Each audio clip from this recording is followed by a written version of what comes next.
Right now, let's take another look at Harris County Election Headquarters, where workers will be busy through the night counting those ballots. We continue our election coverage with Cheryl Mercedes. She and political analyst Brandon Rottinghaus are taking a closer look at early voting and what it can mean for the November midterm.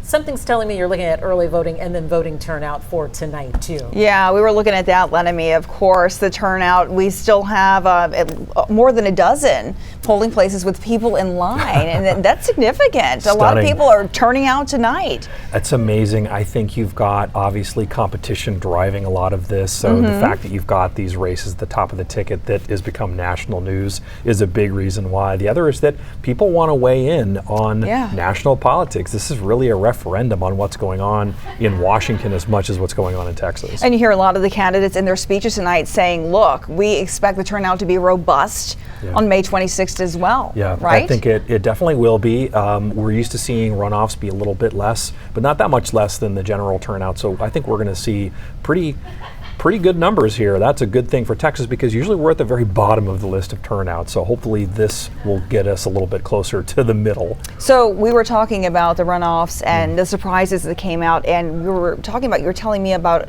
some of the surprises we saw, or some of the incumbents look like they were in trouble after tonight, huh? Tell us about that. Some incumbents have definitely taken a hit today. Like who? So obviously some of the John Cornyn is, I think, the number one. I mean, the fact that he's being pushed to a runoff is a pretty clear signal that the GOP is moving in a very different direction. You've got the Attorney General's race, which has gone to a runoff.